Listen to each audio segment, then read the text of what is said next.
in terms of our shadow mapping, I'm going to go back to this drawing to map them.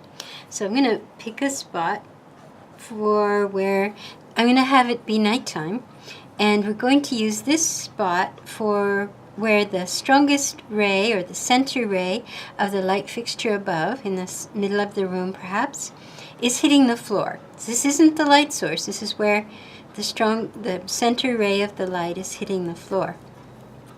Now if I take that to the bottom where everything is sitting on the floor, I can get the direction for their shadows. So this is the widest part of the base here on this side of the coffee table. Here's the widest base on this side. So that's the direction I'm looking for.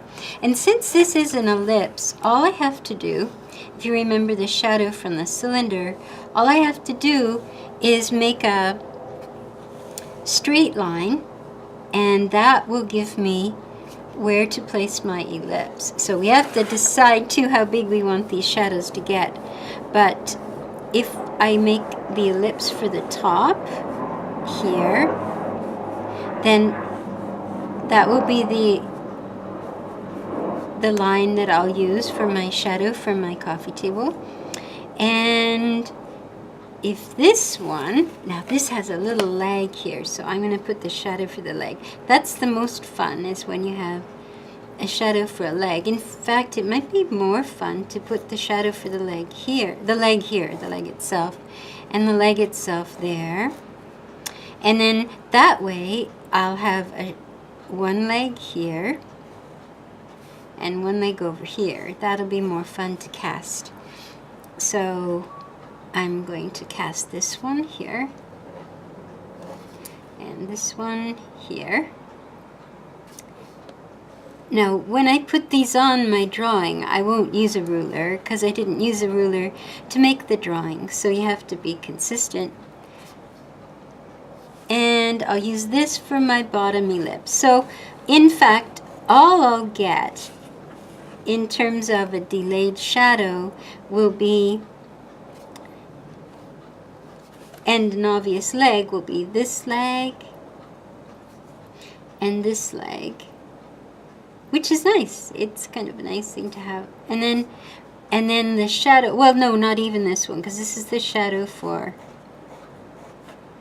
this will be the shadow for the coffee table. Because this ellipse, remember we made the bottom, that's the shadow for this part of the coffee table. And this is the shadow for this part of the coffee table. So that's how we get those shadows. Now what about the chair itself? So this is going to cast a little shadow on the floor right here. It's rather a big shadow. And this will cast a shadow behind. And now the length of that shadow, that seems a little bizarre. That's how it goes. So, that seems a little strange. So this will have a shadow going this way.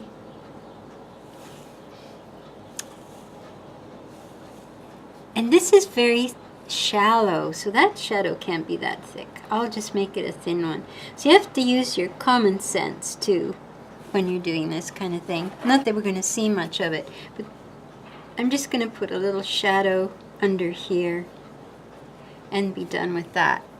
But what does happen is that we have this coming.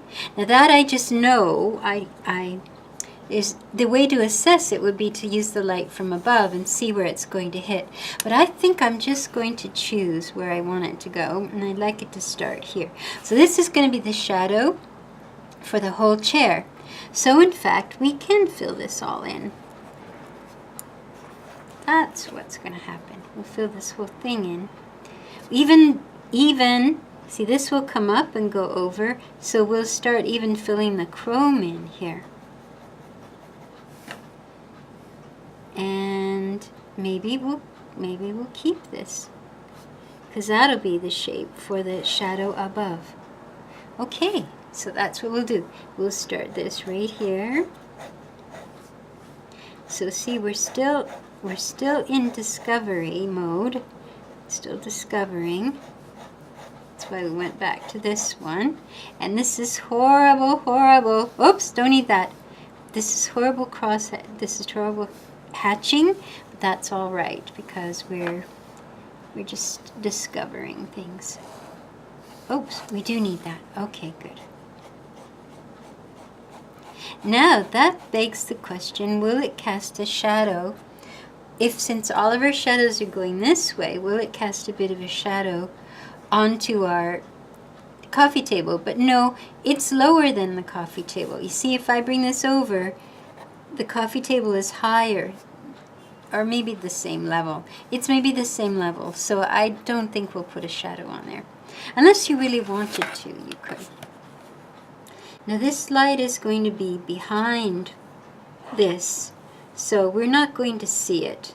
If we take the full width down to the center of this, it would be out there. So we might see a little bit on either side, but not a lot. Okay, so we're going to choose up a side for our shadow on the objects, form shadows. So for them, what we'll do is choose a point. This is our point right here. And that's where the shadow on this will be. It will start there. This now, since the top is all lit up, our shadow is going to be on this side.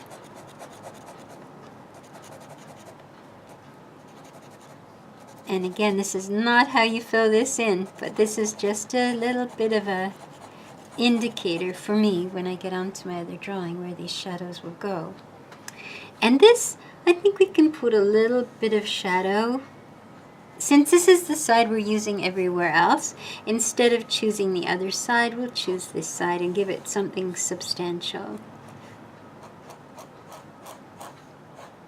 to fill that in. And then the leaves, we'll look at those separately, but there should be some undersides that will get some shadow as well.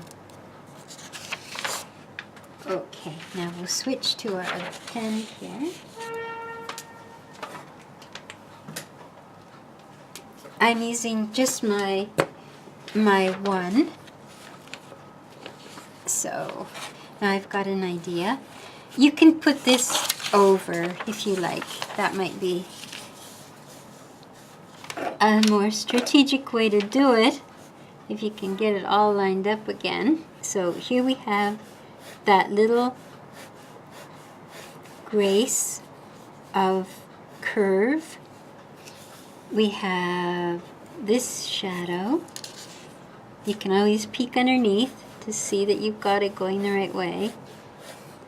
And this curve will end here. Okay, and then we've got the top and the top curve. So that's our shadow for our coffee table in there. I think that would be more like that. So you would just go ahead .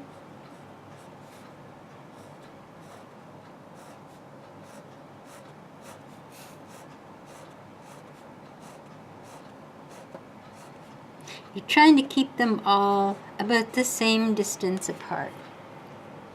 And not too thick. Remember why you're doing it. It shadows so that you don't have to render quite so much. That's why. The more you can do with your black pen, the less rendering you need to do. And the less chance that you're going to go into overkill. That's the worst part, is going into overkill. And you over-render everything. That doesn't look very good. So remember now, this is going to be in shadow, this side. But now I want to start including the whole shadow in my verticals.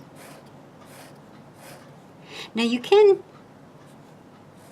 crosshatch if you like more more contrast, you can tighten up your values, make them even darker with your hatching. I forgot we've got to go over this.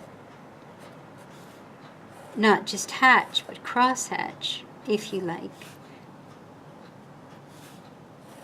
But quite often, this is enough, and it doesn't overpower, especially if you want to use bright colors like lime greens, and you don't want to. But it does save you from having to put gray under everything.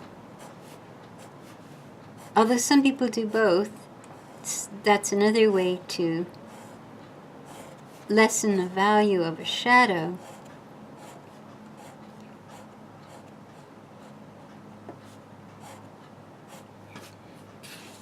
There's our hatching there. We've got hatching down the side here. This I'll let catch some light, but this side I'll put the hatching in here.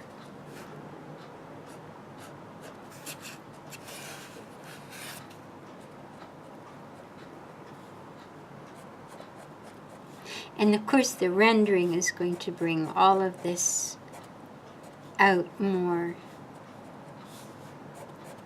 in a more 3D way. But I don't know if it's just that I'm really bad at hatching or what the reason is, but I don't ever use a thick pen for the hatching, just a thin pen. It also gives you a chance to organize your thoughts. I'm going to take this off now because I don't want that paper underneath to create a dip in my paper.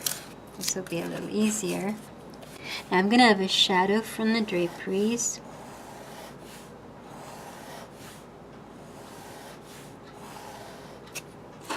And there are going to be some shadows inside the folds of the draperies, which sometimes is better answered if you do some from the bottom and some from the top, so that you get a feeling of light hitting the center. We can do that with our markers too. So I'm going to put a little bit. It is dark outside, but you might see some foliage, and it's always important to break up these windows so that you're not seeing these blank holes that call more attention to themselves than you would really like them to. Best not to make it too symmetrical, which I've done. So I might have to.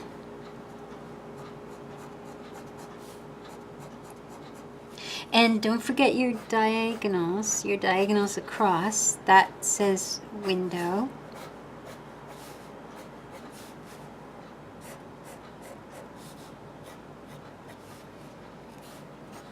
And they need a stronger line holding them together, because otherwise it just looks like a mishmash.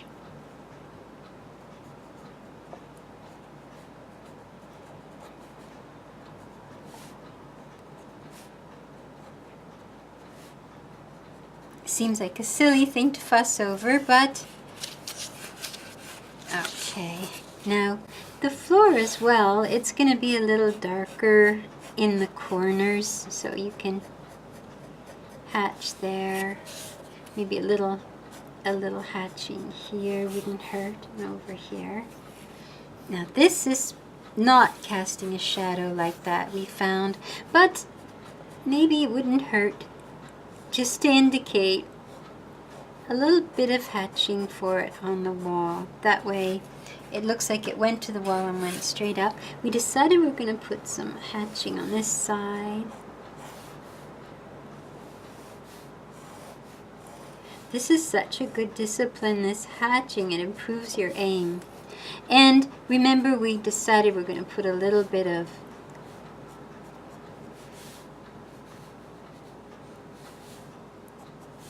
hatching on some of these leaves that are maybe turning under, might be turning under. And we're trying to do it on the, maybe this is a complete underside. And then some under here as well. That'll help us when we're trying to choose up how to shade our. And the last thing is these draperies. Maybe I'll do a better job of